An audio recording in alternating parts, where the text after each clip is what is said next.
Hola a todos. Hoy día tenemos la ayudantía número 15 del curso y es la última. Entonces ya vamos a empezar a ver algunas revisiones bibliográficas de cosas que hemos visto durante el curso para empezar ya a aplicar conceptos de todo lo que fuimos viendo, ¿cierto? Entonces, hoy día les vamos a mostrar unos cuantos papers. El primero se llama Diseño de Sistema de Aislamiento Elastomérico para Batería de Silos, hecho por el profesor Carlos Peña, Miguel Medalla, María Elena Bravo y don Pedro Hidalgo, que en paz descanse. ¿Cuál es la gracia de este paper? Vamos a ver, bueno, de estos papers en general, digo, vamos a ver casos industriales reales que se han hecho con metodologías que hemos visto, como son los aisladores elastoméricos, muchas cosas analizadas con análisis modal espectral. Entonces, para que vean más o menos cómo se aplican y cómo vamos a ir viendo todos los conceptos que fuimos viendo durante el curso, cómo se van aplicando ya para el cálculo estructural, ¿ya? Entonces, este trabajo en específico se trata de que se estudie la respuesta sísmica esperada de un sistema estructural industrial real, como les comentaba, considerando una solución aislada sísmicamente con dispositivos elastoméricos idénticos entre sí. Y presentamos la solución, se presenta, digo, la solución en base fija a modo de referencia. Ya, ¿qué es este sistema? El sistema estructural está conformado por 6 hilos de acero con una capacidad de almacenamiento de 1000 toneladas cada uno, y estos 6 hilos están dispuestos sobre una mesa de soporte de hormigón armado. Se evalúa la respuesta probable de la estructura en condición de ausencia de excentricidad, o sea, todos los hilos cargados por igual, y se evalúa también la posibilidad de existencia de una excentricidad máxima, por así decirlo, o sea, digamos, el silo de la esquina cargado más y lo otro menos, y esto genera cosas torsionales, ¿cierto? Vamos a ver en la figura y va a quedar más claro. Se estudia también una alternativa como de optimización, entre comillas, que es dispositivos diferentes, no todos iguales, de este sistema de aislamiento original y se ve si es que hay beneficios de implementación o no, a la luz de la conveniencia práctica, ¿cierto? De la construcción, demás. Los análisis sísmicos que se ocupan es una verificación de diseño mediante un análisis modal espectral, que es consistente con la normativa nacional que tenemos, y se realizan análisis inelásticos de respuesta en el tiempo para tres pares de registros artificiales compatibles con el espectro elástico de diseño de la NSH 2745, que es lo que hemos visto durante el curso. Luego de los análisis realizados, se concluye que para el caso estudiado no existe mayor sensibilidad del sistema de aislamiento ante las torsiones en planta que se consideran. Y vamos a discutir de eso. Y vamos a ver también, por otra parte, que el sistema de aislamiento optimizado, entre comillas, puede ser mucho más económico, pero como tal vez no es conveniente de implementar para el caso de estructuras industriales, como lo que estamos viendo. Entonces, todos estos papers van a quedar con ustedes, pero les recomiendo mucho, léanselos, o sea, especialmente la introducción, estas cosas, porque los conceptos que van mostrando son importantes y por algo los mostramos, ¿ya? Por ejemplo, aquí en la introducción nos dice, voy leyendo no todo, pero como para ir sacando ideas principales, y nos dicen que, como sabemos, es conocimiento de la profesión que las estructuras que incorporan dispositivos de aislamiento de base van a generar una demanda elástica lateral en la superestructura, o sea, lo de arriba, sobre el aislador, digo, que puede ser hasta un orden de magnitud menor a las obtenidas con una solución tradicional de base fija, ¿ya? Entonces, esta reducción que tenemos en la demanda elástica lateral se obtiene por dos cosas. Uno, debido a la inclusión de una interfaz flexible en la dirección horizontal, ¿cierto? Pusimos una interfaz flexible, por lo tanto, ya bajamos al tiro em, la rigidez del sistema, ¿cierto? Entonces, los periodos naturales de vibración de la estructura se elevan considerablemente. Pasamos de, digamos, 0,3 segundos a tal vez 3, 4 segundos. ¿Cierto? Entonces que las formas modales también cambian desde las tradicionales hacia aquellas que corresponden a oscilaciones de cuerpo libre, ¿cierto? Porque la masa ahora está vibrando libremente de abajo, porque está aislada. Aparte, el aumento de amortiguamiento en estos modos que estamos hablando, ¿cierto? Estos que de cuerpo libre, crece notablemente en comparación al 5% tradicional que es asignado a estructuras de hormigón armado, por ejemplo. ¿Ya? ¿Por qué? Este amortiguamiento de 5%, ya cuando estamos hablando de hormigón armado, implica el desarrollo de inelasticidades bien considerables, con cierto daño asociado. Entonces, los mayores amortiguamientos que tienen las estructuras aisladas, a diferencia del caso normal, tradicional por así decirlo, se generan únicamente debido a la acción de los dispositivos, ¿ya? Y no las posibles inelasticidades que puedan desarrollarse en la superestructura. O sea, si nosotros tenemos una estructura con aislamiento basal, el mayor amortiguamiento que nosotros vamos a conseguir es solo gracias al aislador. No le estamos pidiendo más amortiguamiento a la estructura. porque más amortiguamiento inherente quiere decir más daño y no es lo que estamos buscando. ¿Ya? Entonces, en estos casos, debido al objetivo primario del diseño aislado, que es daño nulo, ¿cierto? Las estructuras no van a trabajar fuera del rango lineal elástico y, por lo tanto, no van a desarrollar un amortiguamiento considerable para efectos de diseño. Entonces, cuando nosotros normalmente diseñamos una estructura de hormigón armado con alguna R, dado que le estamos poniendo una R, estamos aceptando cierto daño, por lo tanto, ocupamos también, nos permitimos ocupar un amortiguamiento del 5%. Aquí, dado que no le estamos pidiendo daño a la superestructura, no es razonable, por así decirlo, considerar un amortiguamiento mayor que un 1%, ¿cierto?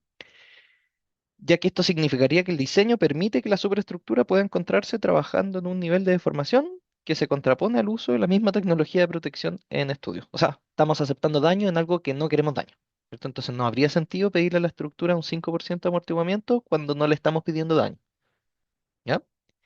Em, entonces, ¿por qué es tan eficiente esta solución de ocupar aislamiento basal? Porque al incorporar la interfaz aislada dentro de la estructura, nosotros aumentamos notablemente los periodos de los modos translacionales, ¿cierto? Entonces estamos sacando de la zona de los máximos espectrales a las estructuras rígidas que se encuentran en esta zona de periodos bajos. Entonces, en la práctica, estamos llevando la estructura a la condición de corte basal mínimo, aceptado por la norma. No conviene bajarla más que eso, ¿cierto? O sea, no habría para qué.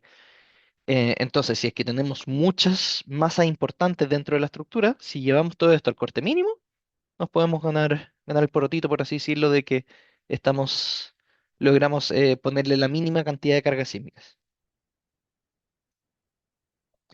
Una estructura sin aislamiento sísmico puede presentar daños reparables en el corto plazo, tanto en elementos estructurales y no estructurales como en el contenido que alberga, provocando detenciones en la operación, que no es lo que se busca normalmente, uno busca la continuidad operacional. Esta solución de daños de corto plazo es aceptable, absolutamente aceptable, digo, dentro de los criterios normativos tradicionales.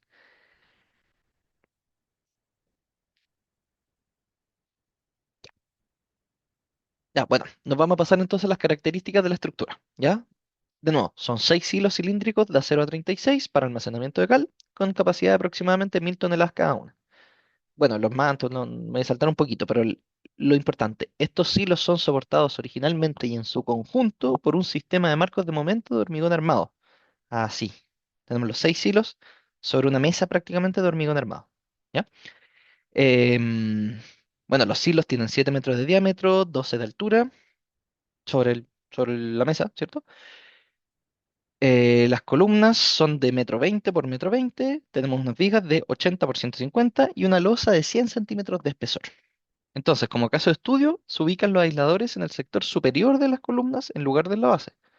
Específicamente, los aisladores bajo el tope de concreto inferior de las vigas, ¿cierto? Si tenemos las vigas ahí, ahí abajo ponemos los aisladores. Em, ya, me voy a saltarlo ahí.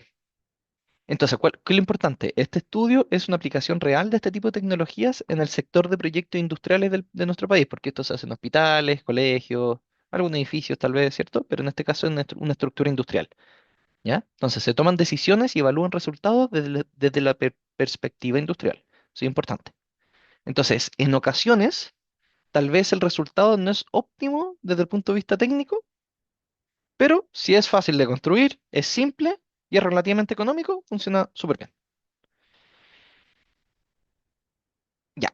Esta estructura son equipos de almacenamiento de material, los silos, ¿cierto? Entonces, los silos no necesariamente van a estar todos igual de llenos al mismo tiempo, por lo tanto, con los siguientes criterios vamos a operar.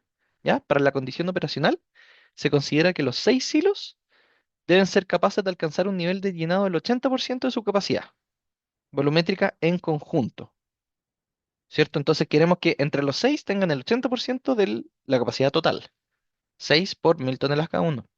Entonces, si bien el diseño unitario de cada uno de los silos admite el llenado al máximo, no se considera que todos van a estar llenos al 100% todo el rato, ¿ya? Entonces, para eso es la condición operacional. Para la condición sísmica, vamos a decir qué es lo más probable que suceda, ¿cierto? Como condición de llenado probable, al momento de producirse el sismo de diseño, se va a considerar que los silos en su conjunto no debieran sobrepasar un nivel de llenado equivalente a 6 silos operando al 50% de capacidad. O sea, 3.000 toneladas en total. Entonces, específicamente vamos a definir dos silos operando al 80% y los otros cuatro al 35%. Eso da 3.000 toneladas. ¿Para qué solicitaciones se va a verificar la estructura? Peso estructural de los elementos resistentes principales. Me voy a soltar los pesos, pero sí, o sea, el caso de los silos de acero son como 37 toneladas cada uno. El soporte hormigón entero son casi 1.000 toneladas. Los equipos. Hay algunos equipos menores, bombas, no sé, puras cosas, en los techos de cada silo, tornillos, etcétera. Em, en cada uno de los techos vamos a tener 12 toneladas. Tenemos el material almacenado, esto es importante. Y esta es la mayor solicitación. Para la condición de operación normal, dentro de la estructura van a ser como 4.800 toneladas, ¿ya? Y para el caso sísmico vamos a considerar que son 3.000 distribuidas de manera no uniforme. O sea, no todos los silos por igual, ¿cierto? Dos al 80%, el resto al 35%. Las solicitaciones de origen sísmico va a ser, estos silos están cerca de la costa, por lo tanto la zona de máxima sismicidad del país y sobre un suelo relativamente duro. O sea, zona 3, suelo 2, según 2369 y 2745. La importancia del edificio corresponde a categoría 2, o sea, importancia normal. ¿Ya? Los sistemas de aislación, entonces, que se van a ocupar, son dos sistemas de aislación elastoméricos, con ciertas metodologías que ahí se definen en 3 y 4 las referencias.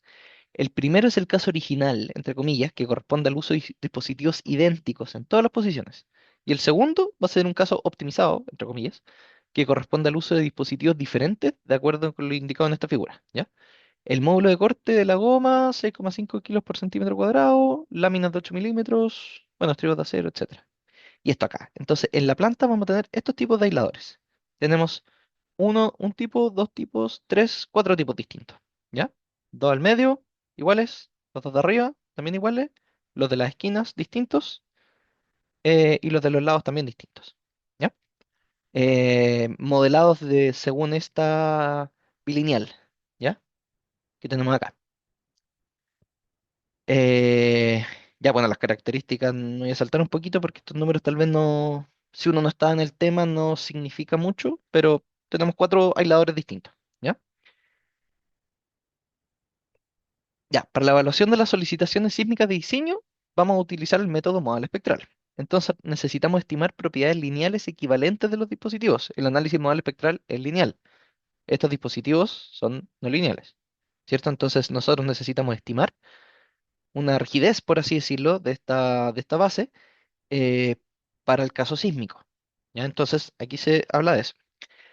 Entonces, necesitamos estimar propiedades lineales equivalentes, es importante, linealización equivalente, de los dispositivos cuyo comportamiento es intrínsecamente no lineal, ¿cierto? Estamos diciendo que los dispositivos tienen una constitutiva bilineal, así los modelamos.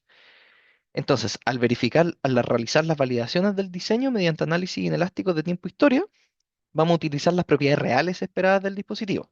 Ya en la figura 2B se muestra que son equipo. Ahí cuando nos metamos en la respuesta no lineal, ahí modelamos toda la cosa no lineal, ¿cierto? Pero el análisis modelo espectral, que es lineal, necesitamos algo equivalente a esto. Me salté eso, ya. ¿Qué es la linealización equivalente? Corresponde busca principalmente corregir el espectro de diseño hasta un amortiguamiento consistente con el que se espera contar al desarrollar los desplazamientos esperados en la interfaz de aislamiento. En resumen, a la larga es cómo va a estar operando esta cosa para el caso sísmico y encontrar una linealización que me lleve a ese punto. Entonces, en el caso de los dispositivos idénticos, vamos a asumir que el amortiguamiento de la base es prácticamente igual al de cada uno de los dispositivos. Ya, nos vamos a saltar eso, pero este es el espectro que vamos a utilizar. ¿Ya? Entonces, aquí está, ya. El espectro, si se fijan, aquí 1,5 segundos.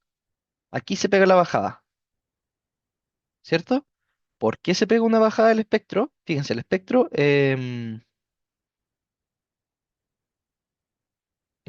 tenemos un espectro, fíjense en el rojo y el azul, ¿ya? El espectro el espectro azul, perdón, es el espectro de diseño. Ya, el espectro de diseño elástico, perdón. El espectro de diseño elástico, el rojo, el azul, perdón. El espectro de diseño elástico. ¿Qué pasa? El espectro de diseño, cuando entramos al 1.5 segundos, que va a ser el periodo del 1.6 segundos incluso, que va a ser el periodo de la base aislada, ¿ya? Ahí entra un nuevo amortiguamiento, que es el de la base, ¿cierto? Los modos que están sobre los 1.6 segundos son los modos de cuerpo libre, ¿cierto? Los aislados, por lo tanto tiene un amortiguamiento mayor. Por lo tanto, aquí se pega la baja del espectro, ¿ya? Es el mismo espectro elástico, pero reducido por amortiguamiento. En el caso del espectro diseño, que es el dividido en R, ¿cierto? Que es este verde de acá, pasa lo mismo. Cuando entra a actuar el aislador, se pega la bajada por el amortiguamiento, ¿ya? Llegamos hasta ahí, hasta el corte mínimo, nomás, que están los 2 segundos. O sea, los 2 segundos que tiene la estructura en su conjunto, em, el corte mínimo da como un 10%. Ya, esto lo vamos a saltar.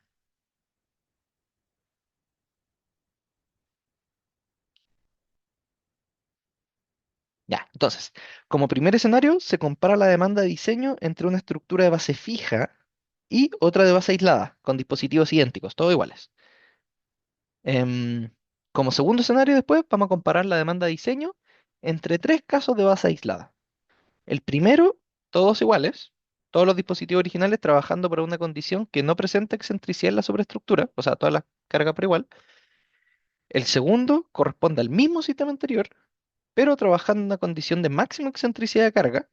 Y el tercer caso corresponde al trabajo del sistema de aislación optimizado, o sea, con lo que les mostré de distintos dispositivos, trabajando bajo máximas excentricidades. O sea, el caso uno es comparable, el caso uno es comparable al caso 2 solo por la diferencia en la excentricidad, ¿cierto? Uno tiene excentricidad, el otro no. Y el caso 2 con el caso 3 corresponden a la diferencia en la disposición de los dispositivos. ¿Ya? El 2 son todos iguales, el uno el 3 perdón, son el sistema optimizado, entre comillas. ¿Cómo logramos esta excentricidad? Definiendo una carga de trabajo del 80% para los dos hilos del extremo derecho, en la figura 2A, ¿cierto? Los hilos de la derecha van a estar al 80% y todo el resto al 35%. Entonces vamos a tener mucha masa cargada hacia el lado derecho. Em, bueno, para dispositivos de aislación tenemos que ir a NSH 2745, que nos pone el sismo máximo, por así decirlo, MM, mientras que en todos los demás casos se utilizan solicitaciones provenientes de análisis consistentes con el sismo de diseño. ¿Ya? Las combinaciones. Ya. Esta, ¿quién les muestra más?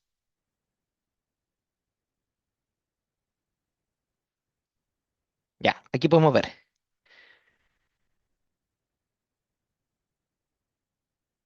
El caso cero. El caso cero es base fija, acuérdense. El caso uno es base aislada con todos los dispositivos iguales y con todas las cargas por iguales también. El caso 2 es con los dispositivos de aislación todos iguales, pero con máxima excentricidad. Y el caso 3 es con máxima excentricidad, pero aparte los dispositivos optimizados. Entonces fíjense en los periodos. Tenemos para los tres primeros modos, uno 2 y 3. Ya probablemente dos horizontales, dos traslacionales y el tercero rotacional. Esto girando en planta, digamos. Para el primero tenemos dos traslacionales en 0.29 segundos, 0,2 segundos el tercero. Fíjense, cuando introducimos la base aislada, 2.35, 2.35, 1.5 segundos. Fíjense cómo flexibilizamos la estructura. Si nos pasamos a la excentricidad, es un poquito más flexible en el caso hacia un lado y hacia el lado torsional. Y cuando tienen los dispositivos optimizados, por así decirlo, es más flexible en todos los lados. Los periodos aumentan. ¿Ya? Fíjense las masas también. Las masas del... Bueno, las masas son parecidas, ¿cierto? 98%, 97%, y el tercero es rotacional. Las reacciones basales para casos cero, uno, 2 y 3. Caso cero, acuérdense, fijo, y todo el resto aislado. El peso es prácticamente el mismo para todos, ¿cierto? Cambia un poquito lo aislador y todo, ¿cierto? Es lo que se considera. Pero son cerca de las 1.200 toneladas en todos los casos, ¿ya? Em, Fíjense los cortes. Aquí está, los cortes. El corte X en la dirección X, en la dirección Y, en la dirección vertical. Corte elástico. Ojo, no de diseño. 3.700 toneladas prácticamente para el caso cero, ¿cierto? Que es fijo, pero para el caso uno tenemos que aguantar solo 560, porque perdón, la estructura es más flexible. Nos pasamos a la parte baja del periodo, ¿cierto? Aparte con algo de amortiguación, más amortiguamiento, quiero decir, debido a los aisladores. El sismo vertical, igual en todas partes, ¿cierto? Porque la idea es que estos dispositivos solo sean flexibles en las horizontales y no en la vertical. El peso sísmico el mismo en todas partes, el corte mínimo claramente el mismo, la misma normativa. eh, y fíjense, el R efectivo, esto es importante, ¿qué R efectivamente estamos ocupando?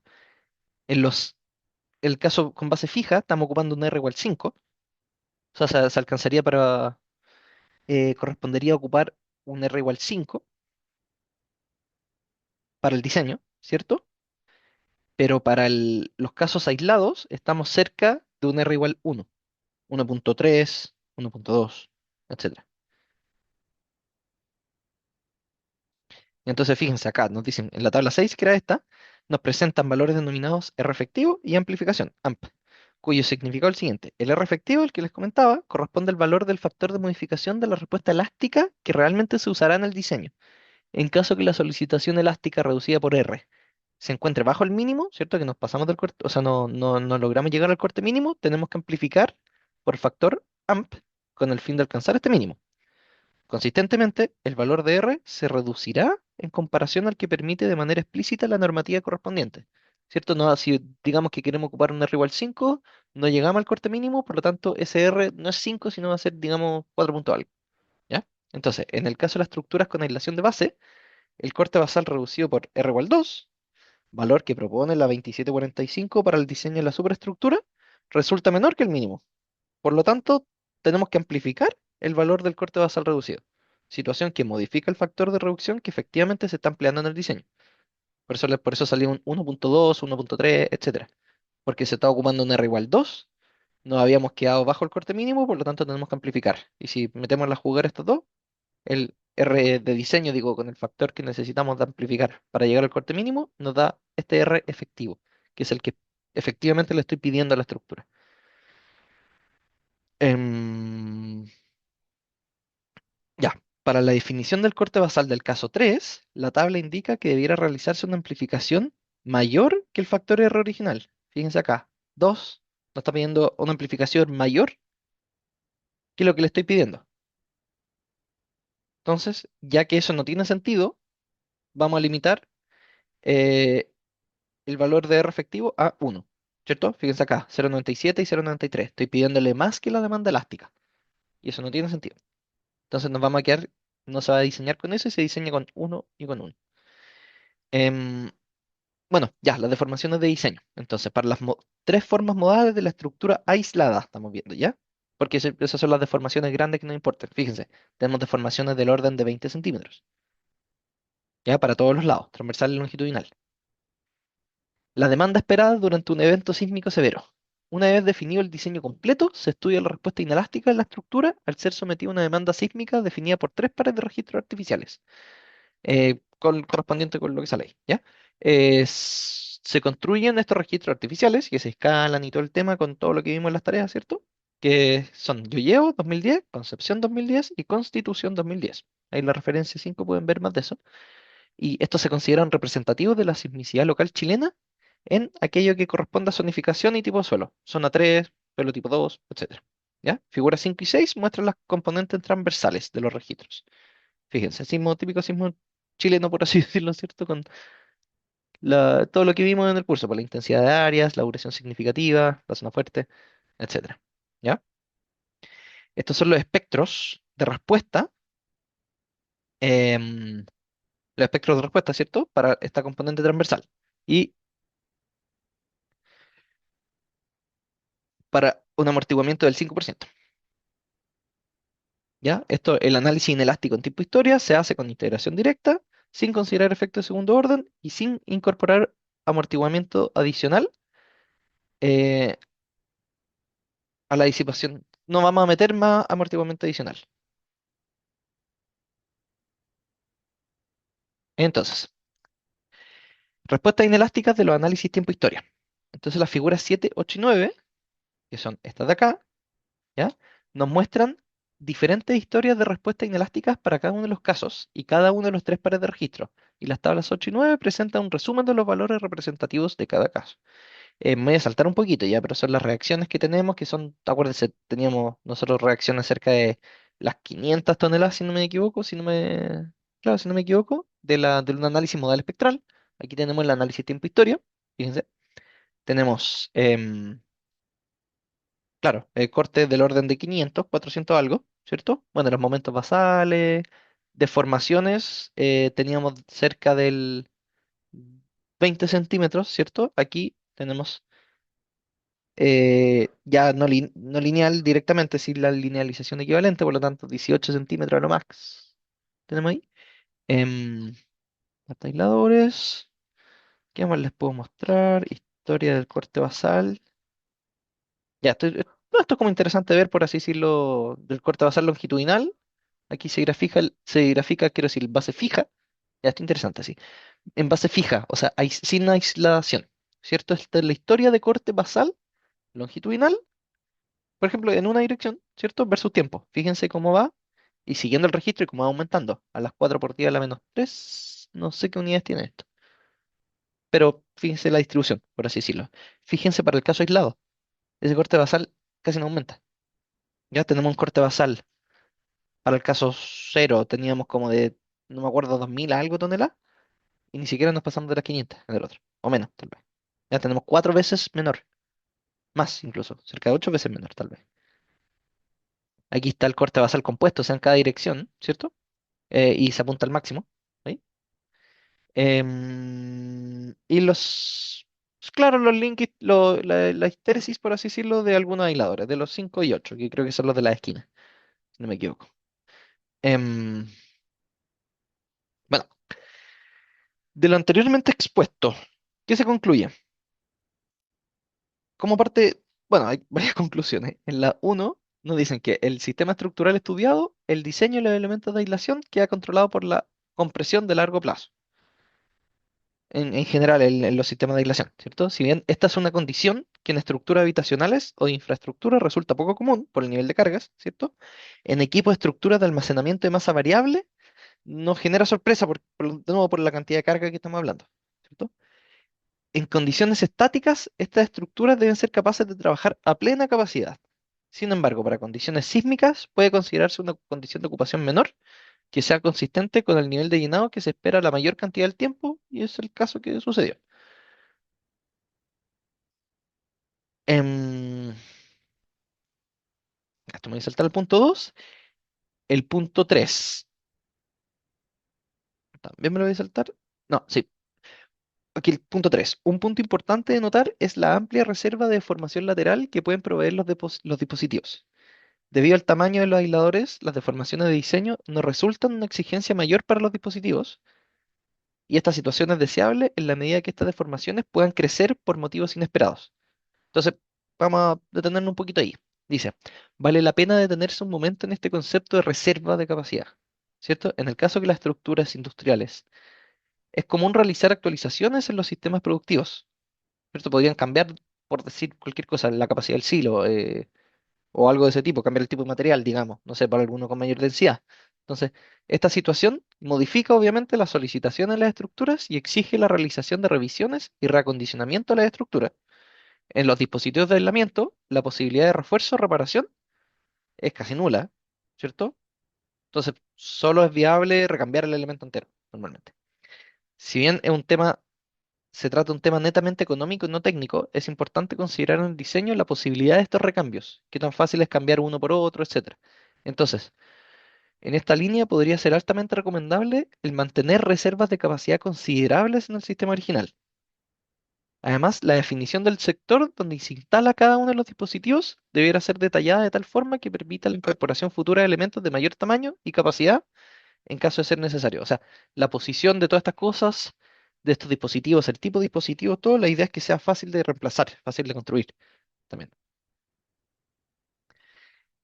Los análisis linealizados ¿cierto? El análisis típico que hacemos, un análisis modal espectral, elástico, estático, etcétera, es como cuánto cuesta la ingeniería de hacer eso, la HH ingeniería, notablemente menor que una verificación no lineal de tipo tiempo-historia. Aparte, estos análisis estáticos tienden a entregar resultados un poquito conservadores, en general, no siempre. Entonces, parece razonable acotar el uso de los análisis no lineales al ámbito de la investigación o a aquellos casos en que las verificaciones linealizadas de estructuras se encuentran en el rango, construidas, quiero decir, se encuentran en el rango de no cumplimiento. O sea, ¿cuándo vale la pena empezar ya a hacer este tipo de análisis? Es, bueno, obviamente en investigación o en caso que una verificación linealizada de una estructura que ya está construida, o sea, ya no se puede hacer nada, me dice, chuta, esta estructura no cumple, por lo tanto, sacamos la punta al lápiz, por así decirlo, haciendo un análisis mucho mejor, a ver si lo podemos aceptar, ¿ya? Otro aspecto importante es, en el estudio se muestra como dos juegos de aisladores muy diferentes, la respuesta es relativamente similar a nivel de diseño en la superestructura, ¿cierto? Entonces, obviamente estos sistemas pueden ser muy distintos, ¿cierto? Todos los aisladores distintos, de distinto tipo, capacidad, etcétera, pero tal vez la estructura misma que vamos a diseñar sobre no depende tanto del aislador, o sea, no va a cambiar tanto. Si bien la propuesta optimizada, que es el caso 3 logra obtener una real disminución en el consumo de materias primas, ¿cierto? Las secciones van a ser más chicas, todo por el corte basal que estamos hablando, todas esas cosas. Tal vez esta alternativa no es llamativa para efectos de la ingeniería real de proyectos industriales. Es mucho más fácil ocupar aisladores idénticos en cada uno de los puntos de apoyo, porque es inmediatamente más fácil de construir. Son todos iguales, son todos estándar. Aparte, puedes tener, quiero decir, dispositivos de recambio en bodega, por ejemplo, para ser usados en cualquier punto, bajo cualquier circunstancia, puede fallar cualquiera en cualquier punto y podemos llegar y cambiarlo, sin tener que mandar a hacer uno especial, sin tener que tener cuatro distintos en bodega, etcétera. Entonces, porque normalmente estos aisladores sí se recambian. Y como último foco, y no menos importante, se debe establecer que el uso de los sistemas de aislación en las estructuras involucradas en este trabajo, me perdí, como último foco, busca incorporar una flexibilización de la interfaz que disminuya los esfuerzos y las aceleraciones a nivel mínimo, y al mismo tiempo se incorpora un alto amortiguamiento que tienda a disminuir las deformaciones relativas a un mínimo razonable. ¿Ya? Les recomiendo mucho leerse este paper ya un poquito más en detalle y especialmente, como les comenté, la parte inicial de la introducción para sacar algunos conceptos importantes del curso.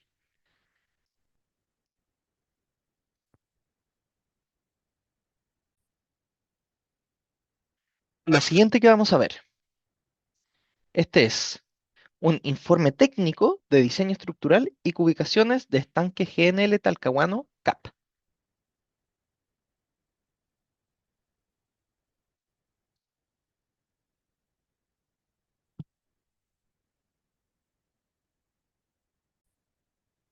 Entonces, ya, aquí voy a pasar obviamente bien por encima, no nos vamos a ir al mínimo detalle, ¿cierto? Pero la idea de esto es una memoria cálculo real, ¿cierto? Que se hizo a nivel de ingeniería básica, digo, de un estanque, también con em, la utilización de dispositivos de aislación de base, ¿cierto? Entonces, este es un estanque que se le solicitó de ingeniería básico de 30.000 metros cúbicos de capacidad nominal, que va a ser construido, o fue construido, en instalaciones de CAP en la Bahía de San Vicente, Talcahuano. El sistema estructural contempla como sistema de protección sísmica utilización de dispositivos de aislación de base. Entonces se requiere el diseño especializado de estos elementos dentro del contexto que exige la normativa nacional vigente. Em, Obviamente lo más importante del estanque en sí es los aisladores basales, ¿cierto? Porque el desempeño sísmico de la superestructura depende de estos. Eso es lo más importante.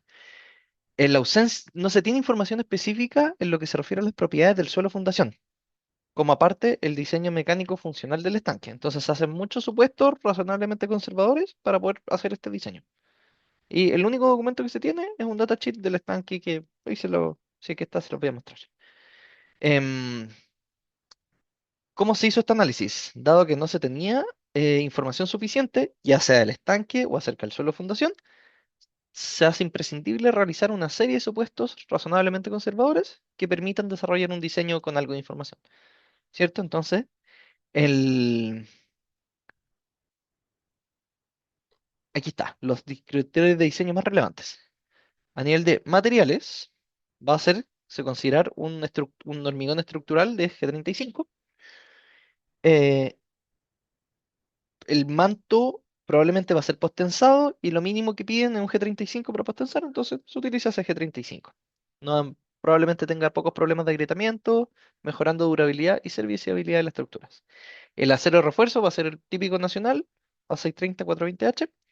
El acero para post-tensado va a ser un acero calidad GR270 ASTM A416, que es el estándar industrial utilizado en nuestro país. Em, Se desconoce el acero estructural que será utilizado en la fabricación del estanque de contención interno, ¿cierto?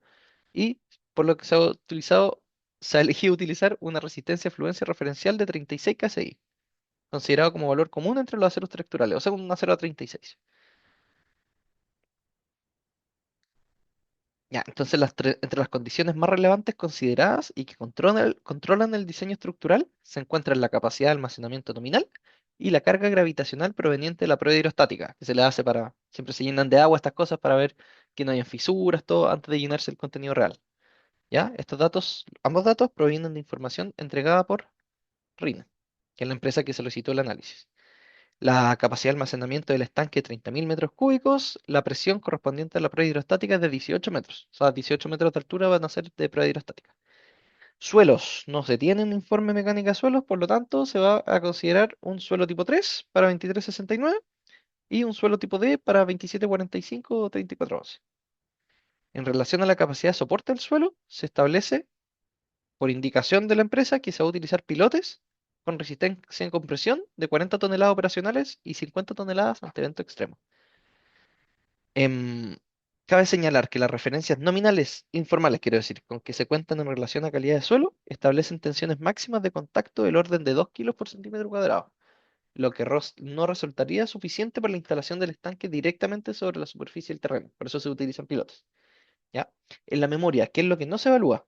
Todas estas cosas que se dicen acá, las exclusiones, ¿cierto? Porque es un nivel de ingeniería básica. Entonces, no se ven efectos de temperatura, no se ve el tema de agrietamiento, durabilidad, deformación a largo plazo y posibles presiones de vacío, eh, etcétera. ¿Ya? Como diseño general, el sitio de emplazamiento corresponde a la zona de mayor exigencia sísmica del país y del mundo, ¿cierto? Por lo tanto, la incorporación de la base aislada ha permitido que el diseño de la superestructura, que es el estanque propiamente tal, no está controlado por condiciones sísmicas. Eso es lo importante de esto. Es decir, para todo efecto práctico, aquello que se ubique por sobre la losa de aislamiento puede ser diseñado para condiciones operacionales comunes, eh, obviando a nivel de ingeniería básica todo lo que sea sísmico, porque logramos aislarlo. Este es el objetivo primordial de la incorporación del aislamiento de base. Es lo más importante del aislamiento de base, es lograr ese objetivo que dijimos arriba. ¿Ya? Eso es muy importante de acordarse. Los análisis indican que esta situación es prácticamente independiente de las incertidumbres que puedan tenerse acerca de las características del suelo o sobre el tipo de sistema de fundación que se decide utilizar. Em, ya, voy a saltar lo de los pilotes. La base aislada se ocuparon dispositivos de tipo LRB, elastoméricos con núcleo de plomo, el típico que hemos visto, esencialmente debido a su disponibilidad con proveedores nacionales de calidad probada y a su amplio uso en el país. En etapas posteriores del proyecto podría evaluarse la conveniencia de algún otro tipo de dispositivo. ¿Ya? No debiese afectar la superestructura, esa es la gracia. Debiese afectar solo el diseño del aislamiento basal. Em, El diseño se ha realizado con el objetivo de garantizar una respuesta sísmica elástica del estanque. No queremos que se meta el rango no lineal. Por eso lo estamos aislando. Es decir, sin daño asociado a eventos sísmicos severos. Esta situación, en líneas generales, no puede ser garantizada mediante un diseño tradicional. Yo no puedo garantizar que el diseño va a ser elástico, a diferencia de algo de aislación basal. Em, si bien la cantidad de aisladores siempre es tema de discusión, se ha elegido generar una grilla bajo la losa de fondo que controle los efectos de carga concentrada, ¿cierto? Porque una losa que se apoya en puros puntos, entonces la idea es que no nos dé la media losa por funcionamiento, ¿cierto? Entonces se considera una grilla lógica que hace que no controle los efectos, que el funcionamiento no sea tan terrible, por así decirlo. ¿ya? Que el espesor de la losa no se eleve demasiado. Entonces se considera también proveer espacio suficiente entre los pedestales que apoyan los dispositivos, como para inspecciones, como para efectuar posibles recambios. O sea, no voy a poner un aislador al lado de otro, porque no tengo cómo llegar. Si alguno sé que falla, no tengo cómo llegar a él. Por lo tanto, los tengo que poner relativamente separados, pero no tanto, tal que la carga por funcionamiento sea mucho. Y nosotros podemos llegar y estimarla porque es la carga operacional. Ujú. Eso me lo voy a saltar. Cubicaciones también me lo voy a saltar. No, esto es lo que se busca obtener en la memoria. O sea, lo que se obtuvo, quiero decir, entonces, para lo que pide la ingeniería básica es para saber cuánto le va a costar al estanque. Esa es la gracia. Cuánto tal vez podría costar un estanque normal y cuánto costaría este, dado que está aislado sísmicamente, que obviamente los materiales del mismo estanque pueden ser mucho menores. Entonces, estamos hablando de 9.896 metros cúbicos de hormigón. Fíjense que el hormigón puede tener un precio de unos 2.000 dólares el metro cúbico. O sea, imagínense la cantidad de... ¿Qué es esto? Acero del estanque mismo puede andar cerca de 9 10 dólares el kilo, por así decirlo, para tener un orden de magnitud. Y pilotes también. Postensado de los estanques, etcétera. Ya, y como anexo aquí, esto es lo importante, o sea, esto es lo que les quiero mostrar, la memoria de cálculos de esto, a nivel de ingeniería básica. Voy a pasar por encima en todo caso, no nos va a mirar el detalle, pero vamos a ir viendo qué cosas se hacen con análisis modelo espectral, digamos, todo ese tipo de cosas, qué R se utiliza, qué es lo que estamos viendo. Materiales, lo de siempre, códigos que se utilizan, 2369, NSH 2745, etcétera. ¿Ya? Entonces, el manto es de 32 metros, el domo tiene un domo encima semicircular de 6,8 metros, tiene un diámetro externo de 49 metros, por lo tanto va a haber alguna figurita por ahí. Em, Aquí está, este va a ser el estanque. Ya, esta es una sección. Entonces el domo, les decía, el estanque, los dispositivos de aislación sobre pedestales y una losa con pilotes para abajo. Esa es la gracia. Ya está. ¿Ya? Va a ser así la grilla, lo que les comentaba. Fíjense que hay espacio suficiente, se ve que hay espacio, quiero decir, entre los aisladores para poder trabajar sobre ellos. ¿Ya? Son 32 pedestales, claro, 32 pedestales anulares, por así decirlo, en el radio, ¿cierto? Y después una grilla interior de, ¿dónde está? 60 pedestales, o sea, 92 aisladores, casi 100, imagínense. ¿Cómo se modela esto? Esto es interesante aquí ver. SAP 2000, relativamente simple. ¿Ya? Esta es la sección isométrica con elementos tipo shell. Se utiliza un domo, un anillo rigidizador, ¿cierto? Para que esta cosa actúe como domo específicamente, como cosa cóncava. Cargas muertas que tenemos, se definen las cargas muertas, se define una sobrecarga, cómo se aplica esta sobrecarga sobre el techo, ¿cierto? De mantención, digamos, todas estas cosas. Carga de contenido que va a tener GNL, o sea, gas, ya creo que sale la densidad acá, ya, eso es importante, miren. Se va a ocupar GNL, que es el caso operacional, pero aparte también se va a cargar con agua para la prueba hidrostática, ¿ya? Entonces, el volumen operacional, por así decirlo, operacionalmente va a tener 18,5 metros de GNL, ¿ya? 30.000 metros cúbicos. También se va a hacer la prueba hidrostática a los 18 metros. em, entonces, fíjense, el peso específico del GNL es 0,45 toneladas por metro cúbico. Ya, por lo tanto, eso nos da una presión operacional en la base del estanque hidrostática de 8,3 toneladas de un líquido, ¿ya? En caso del agua, tiene 1 tonelada por metro cúbico, por lo tanto, para la prueba hidrostática, la presión máxima en la base del estanque va a ser 18 toneladas, más del doble. O sea, imagínense, uno no hubiese hecho el diseño para la prueba hidrostática y se hubiese quedado con la condición operacional. ¿Ya? Entonces, estas cargas se van a mostrar en la siguiente página. Em, Verificación adicional para el estanque de acero interior va a ser que se analizará un posible aumento del nivel de llenado de 25 metros en vez de 18. No se va a combinar con un evento sísmico porque es eventual, accidental, temporal, etcétera. No es algo promedio que nosotros esperemos que pase. Ya. Bueno, la prehidrostática se pone así, ¿cierto? Las distintas cargas desde los 18 metros hacia abajo empieza a aumentar la presión, ¿cierto? A nivel operacional va a ser distinta, ¿cierto? Las cargas, quiero decir, por la densidad. Cargas sísmicas, esto es interesante también. Categoría B, zona 3, suelo D, edificio industrial. Lo vamos a considerar con el estanque mismo, R elástico, R igual 1, ¿cierto? Como con, para 2369, 2003 que había en este entonces, ¿ya? Por si está la norma del 2003. Como condición de diseño aproximada, se va a definir como periodo natural de vibración objetivo, o sea, aquí queremos llegar, un valor de igual a 2,5 segundos, que es lo que esperamos acá, más o menos. Nosotros esperamos llegar hasta este punto. De nuevo, de este punto para abajo entra el amortiguamiento, acuérdense, por eso baja el espectro ahí. Ujú. Ya, entonces el espectro va a ser, bueno, todas las cosas que vimos, pero este es el espectro de la 2745, por cierto, ¿cierto? Por la forma de plató así, con el alfa A, alfa B, alfa D. ¿Qué más les puedo mostrar de acá? El coeficiente vertical va a ser 0,27. Se ha considerado lo siguiente para el análisis dinámico: masa del estanque de acero. Ya, la masa del estanque de acero va a estar distribuida sobre la losa basal y la masa de GNL va a estar en un nodo al medio que va a estar acoplado con los nodos del manto. Esa es la mayor gracia. Ya, entonces una vista en elevación y planta del efecto de la aislación sísmica. Es así, esta cosa se va a mover como cuerpo rígido, ¿cierto? Se va a empezar a mover traslacionalmente así. Las reacciones basales, entonces.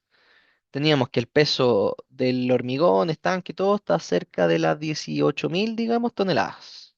16.890 más 1.000 más 162, digamos 18.000. ¿Ya? El em, corte en X y en Y anda cerca de las 5.000. ¿Ya? Ojo, ahí está, pues, el peso sísmico 31.500, que es el peso más el contenido de GNL, y 5.000 toneladas de corte, o sea, un sexto prácticamente. ¿Ya? Ojo con eso. Em, Combinaciones de carga que se van a utilizar, las típicas de NSH 3171, lo que corresponda. Eh, el diseño, la armadura del estanque, armadura anular, siempre como aproximación, siempre se ve así, ¿cierto? Se hace un corte, se tiene esta presión, se tiene por lo tanto que el hormigón tiene que resistir esta tensión, que es la integral de eso. em, Y esto es lo que sale, típicamente, 1,6 QH por D medios, la tensión. Entonces, con eso puedo averiguar al tiro más o menos qué tipo de armadura necesito, que vamos a tener Fi 28 a 150, nos da un factor de 1,05, pero se acepta. En el tramo inferior, ¿cierto? Que es el que tiene más presión anular, Fi 28 a 15. Después, arriba, vamos a tener desde los 10 a los 20 metros, Fi 25 a 20. Después de los 20 metros, vamos a tener Fi 16 a 20. Bueno, resumen de armadura. Fi 25 a 200, Fi 16 a 200, Fi 16 a 200.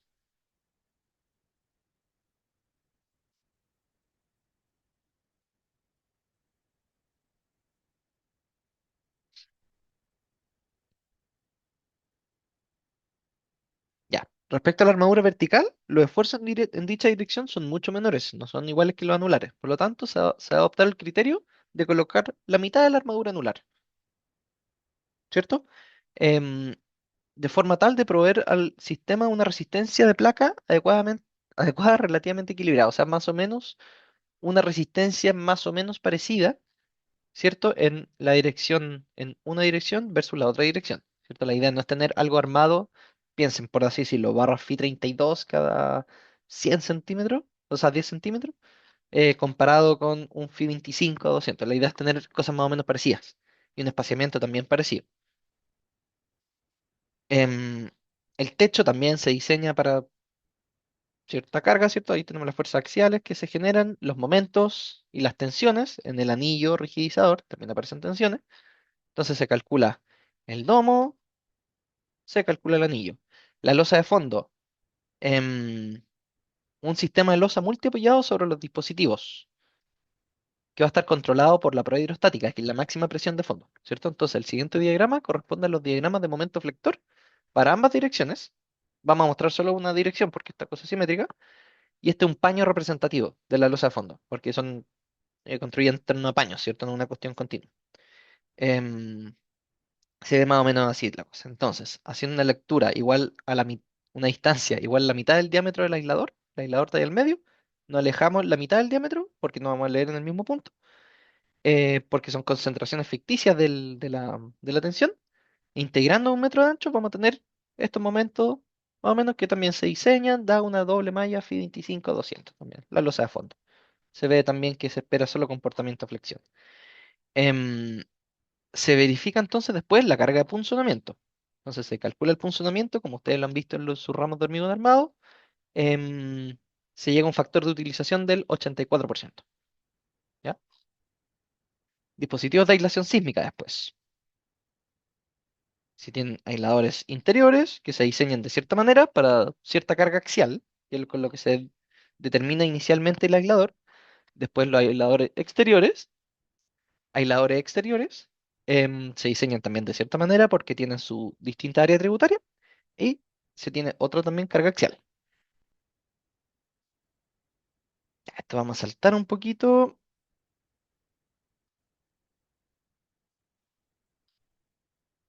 El diseño del aislador elastométrico se presenta aquí. Saltar un poquito, pasar un poquito por encima, ya más denso en esta parte. Se verifican también los pilotes de refuerzo con cierto cálculo a nivel de ingeniería básica, ¿cierto? Los pilotes interiores y los pilotes exteriores que tienen mucha menos carga, ¿cierto? Y después también se diseñan los estanques interiores de acero, ¿ya? ¿Con qué quiero que se queden entonces de este paper? Es todas las cosas, cómo se utilizan estos aisladores para el caso estructural industrial, ¿ya? ¿Qué beneficios tienen? Fíjense que el hecho de haber ocupado aisladores basales nos permitió haber diseñado, o sea, permite diseñar el estanque de arriba de manera elástica, ¿cierto? No le estamos pidiendo un R mayor, por así decirlo, y las demandas de diseño, quiero decir, no suben. Al ocupar un R igual 1, obviamente uno esperaría que las demandas sean gigantes, ¿cierto? Pero como nos flexibilizamos y nos aislamos del piso, del suelo, quiero decir, nos vamos a la parte baja del espectro. Entonces, en resumen, nos controla siempre el corte mínimo, que es lo que uno busca en general al hacer un aislamiento basal. ¿Ya? Como último paper, les quiero mostrar, aquí voy a pasar más a la rápida, por así decirlo, pero implementación de dispositivos BRB, Backlink, Backlink Restraint Bracing, creo, en un edificio industrial mayor, aplicación en Chile. Este es un paper del profesor Carlos Peña y de Cristiano Ursúa, perdón. Em, entonces, esta es la revisión y ajuste del diseño de un edificio real, configurado en base a estructura de acero con losas colaborantes, y el sistema sismo resistente son dispositivos, digo, de disipación de energía del tipo BRB, que les comenté. El edificio son dos niveles de aproximadamente 5.300 destinados a actividades industriales y dado el propósito del edificio y su estructura sismo resistente, se ha determinado que, adicionalmente a los requerimientos específicos del proyecto, se debe cumplir con estas normas: la 3411, 433, Decreto 61, 31, NSH 3171 y 2379. El sistema sismo resistente está constituido únicamente por el sistema de disipación de energía que les comenté. Se hace la validación estructural mediante análisis tiempo-historia no lineal. Y aparte se realizan análisis de desempeño para diferentes niveles de demanda sísmica para detectar posibles vulnerabilidades específicas o algún otro conflicto que pudiera afectar a la operación del sitio, del edificio. Los niveles de demanda utilizados para la evaluación del desempeño son aquellos que se han considerado representativos de un evento frecuente, para el cual no se esperan daños de ningún tipo, y eso es importante acordarse, de un evento de diseño, para el cual se esperan daños muy limitados y reparables, y un evento máximo, para el cual no se espera colapso. Se concluye en los análisis que la aplicación de los dispositivos BRB que estamos eligiendo garantiza un desempeño sísmico adecuado, incluso frente a eventos excepcionalmente severos. Esa es la gran gracia de esto. Entonces, este es el edificio a la larga, ¿ya? Después de esa introducción, se disponen en la dirección corta del edificio, ¿cierto? Acuérdense, este es el edificio, dos plantas, o sea, suelo, planta superior, planta uno, planta 2, por así decirlo. En la dirección corta vamos a tener 28, ¿dónde quedaron? 28 dispositivos BRB en el primer nivel y 21 en el superior. Y en la dirección larga, la dirección, vamos a tener Tu, 28 BRB en el primer nivel y 24 BRB en el nivel superior. Con secciones de acero, bueno, secciones de acero son parecidas, 77, 70 centímetros cuadrados, del orden de eso. ¿Ya? Piensa en una barra de, no sé, 8 por 8 un poco más, 8 por 8 centímetros.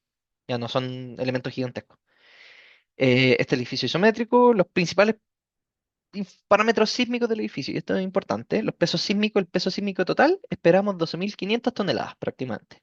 Los periodos que tenemos en una estructura relativamente rígida, 0,45 segundos en la dirección corta y 0,46 en la dirección larga, ¿ya? Y el periodo torsional, 0,33 segundos. Cada uno moviendo el 80% de la masa, ¿ya? O sea, son una estructura relativamente rígida. Entonces, esto ya no es aislamiento, o sea, la solución sísmica no es por la parte del aislamiento, sino por la parte de la disipación, como vamos a ver ahora. Entonces, verificaciones normativas. Hay un estudio de riesgo sísmico en el área donde entrega un cierto espectro de diseño. Para R igual 1, por ejemplo, es así, para R igual 5 es así. ¿Ya? Tiene cierta forma, ¿no? Em,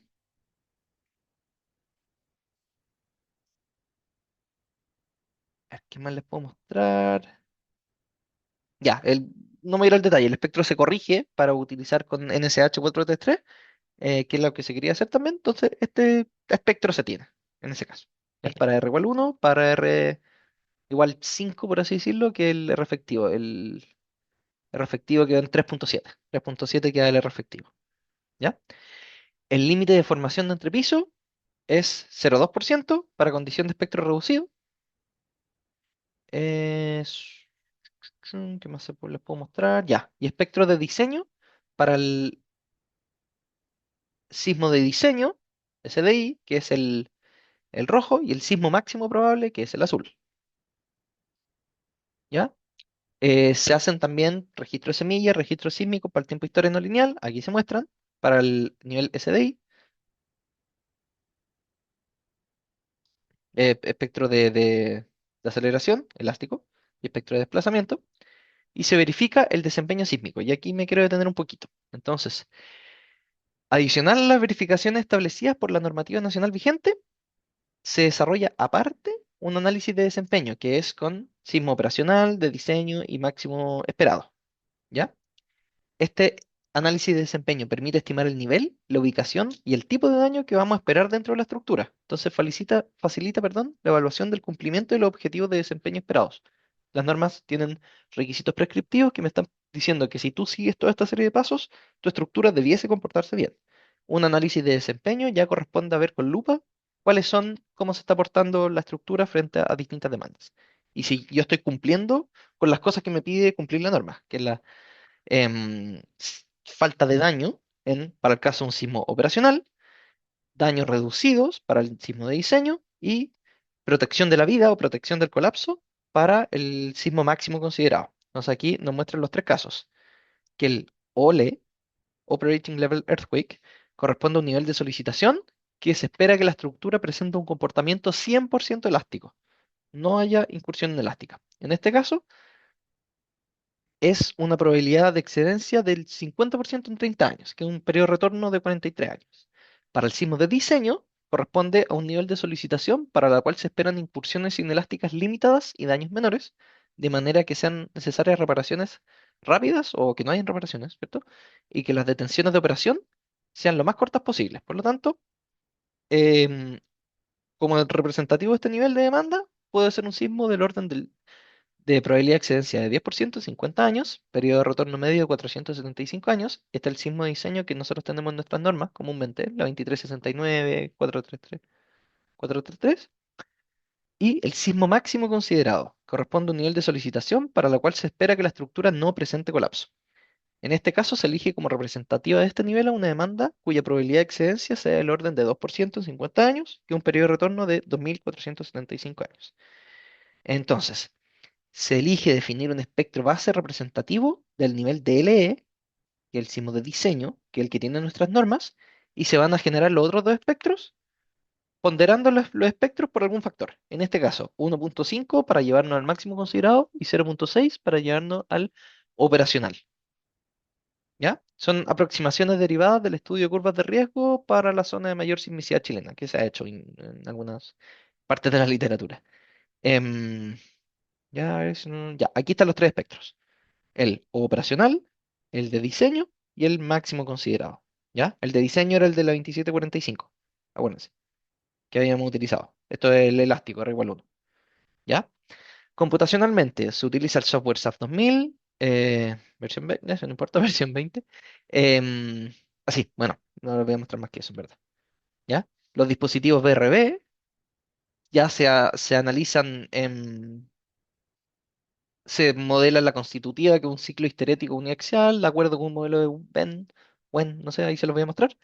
Dada la magnitud del modelo, porque es un modelo grandecito igual, el alto costo computacional asociado y la concentración de la no linealidad esperada en elementos específicos de la estructura, los análisis sísmicos tiempo-historia no lineales ejecutados son del tipo Fast Nonlinear Analysis, que desprecian los efectos de segundo orden y utilizan una descomposición modal basada en los vectores de Ritz, donde la iteración numérica asociada a la no linealidad del sistema se realiza solo para el subconjunto de diagonales sísmicas definida con elementos tipo link. O sea, la no linealidad del sistema sabemos que va a estar concentrada ahí, por lo tanto, por así decirlo, al único que se le aplica la no linealidad para el cálculo va a ser a esos elementos y no todo.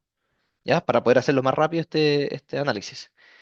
Ya, eso pueden leerlo, pero más detalle. Aquí nos muestran resultados del análisis de desempeño con los cortes basales que se esperan, ¿ya? Para el sismo, o sea, que se obtienen, quiero decir, para el sismo operacional se obtienen 6200, para el sismo de diseño 7000, para el sismo máximo considerado 8700, ¿ya? ¿Qué porcentaje respecto a la masa sísmica? Un em, 50% para el operacional, 56% para el diseño y un casi 70% para el máximo considerado. Los desplazamientos de techo. em, ¿Qué se espera? 0,5%, o sea, ¿qué se obtiene? Quiero decir, 0,5%, casi 1%, 1,7% para el máximo considerado. Los drift también, aquí están mostrados. Este es el desplazamiento de techo y estos son los drifts de techo, de piso, ¿cierto? Factores de reducción, me lo voy a saltar un poquito, las aceleraciones. Bueno, eso es la dirección corta, lo mismo, y la dirección larga, que es más o menos parecido. Ya, entonces de la tabla 2 podemos entender lo siguiente, que las ambas direcciones principales son más o menos similares a nivel de deformaciones, esfuerzos y aceleraciones para los tres niveles. Los dispositivos BRB salen del rango elástico para un nivel de exigencia tipo OLE, ahí se lo puedo mostrar. Las deformaciones entre pisos se mantienen razonablemente controladas, quiero decir, para el nivel operacional.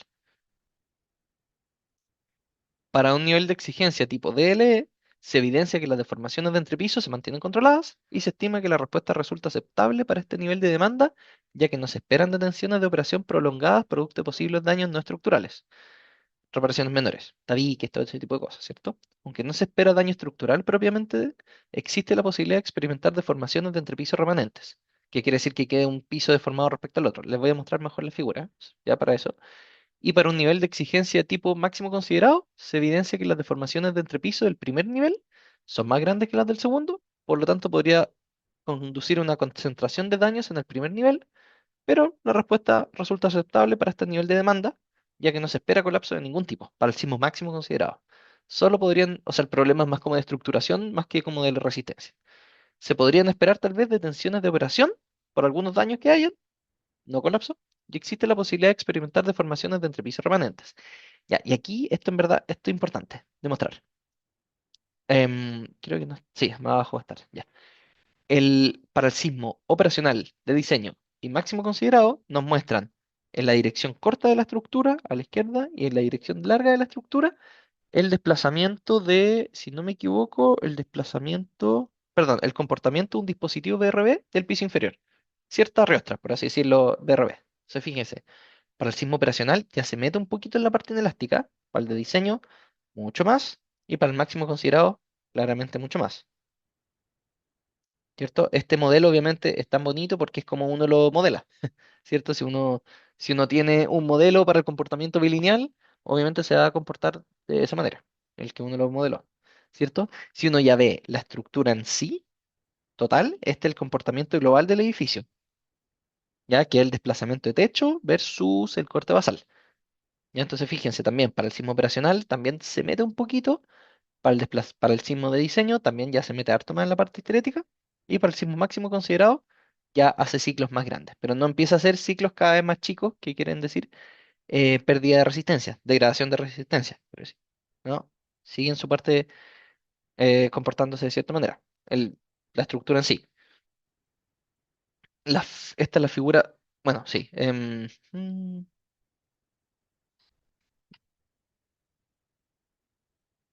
Y esto aquí, fíjense, aquí tenemos la energía. La energía em, disipada por estos elementos. ¿Ya? Aquí está, miren, aquí en negro la energía sísmica que entra a la estructura. Acuérdense de ese paper que les mostré un par de años atrás. En rojo, la energía disipada por los dispositivos VRV. Y en azul, la energía disipada por amortiguamiento inherente del sistema estructural. O sea, el daño estructural va a estar en el azul, las incursiones inelásticas de las riostras BRB van a ser rojas y las negras va a ser la energía que entra al sistema. Fíjense entonces para el sismo operacional, em, como tal vez están las tres cosas repartidas, ¿cierto? Más o menos estas dos son relativamente parecidas, tanto el daño por amortiguamiento inherente como el de las riostras. Y fíjense cómo va aumentando. Aumenta el sismo de diseño, obviamente el daño amortiguamiento inherente está acotado, y es mucho mayor la incursión inelástica de las riostras. Y en el caso del máximo considerado, fíjense también los órdenes de magnitud de lo que estamos hablando. ¿Ya? A nivel les voy a mostrar una foto de esto, algunas fotos de esto que hay una presentación que tengo aquí. Em, Se ve que aquí nosotros para un sismo operacional se hubiese esperado que no hubiese comportamiento inelástico, ¿ya? Que esto se comportara de manera elástica. Sin embargo, dadas las cosas que se vieron con los drift de techo, todo, no se espera daños, por lo tanto se estaría cumpliendo con lo que piden las normas en Chile, ¿ya? Aquí tenemos entonces, a modo de resumen, un poquito más. Entonces, aquí está el ejemplo de implementación de dispositivos BRB, ¿ya? ¿Qué es una BRB? Es un Buckling Restraint Bracing, que es un elemento normal, ¿cierto? Una rostra normal, puede fluir en tracción, ¿cierto? Y si yo le aumento la carga en compresión, o sea, perdón, puede fluir en tracción, tiene un comportamiento bilineal, ¿cierto? Yo aquí la empiezo a comprimir y en algún punto puede pandear y perder resistencia y perder rigidez. Por lo tanto, el comportamiento en tracción no es igual al de compresión. ¿Cuál es la gracia de los BRB? Que es un dispositivo, un núcleo de acero que está encamisado. Entonces esta cosa no puede pandear. Solo puede fluir en compresión y fluir en tracción. Por lo tanto, es exactamente igual en las dos direcciones y pasa a ser un resorte no lineal.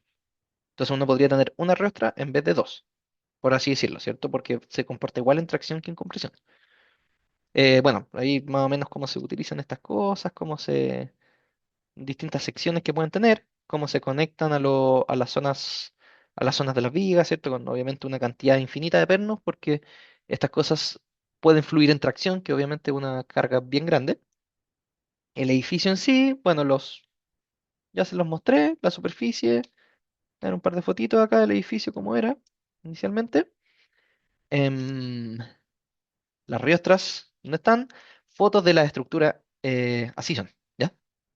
Fíjense, estas riostras que son encamisadas por hormigón y adentro un núcleo de acero, ¿ya? Que puede pandear, o sea, perdón, no puede pandear en compresión, por lo tanto solo trabaja igual para los dos lados,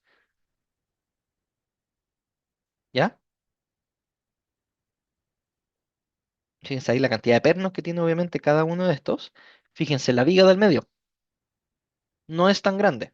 No se debería, si no me equivoco, no se debería generar un, un desequilibrio inelástico en esta zona, porque si esta está fluyendo en tracción, probablemente esta está fluyendo en compresión, por lo tanto la carga está equilibrada en este punto.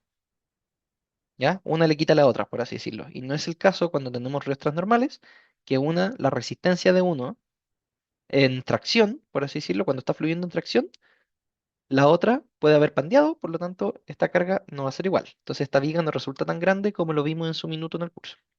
¿Ya? Pero fíjense cómo es la estructura.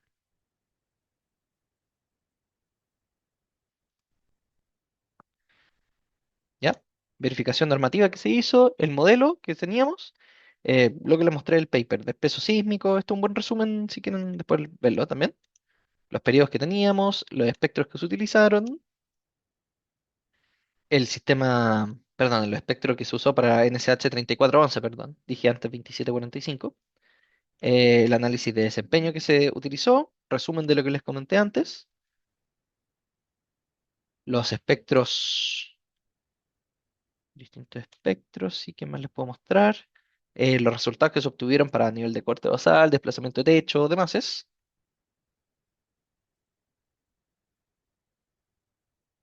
Las curvas histeréticas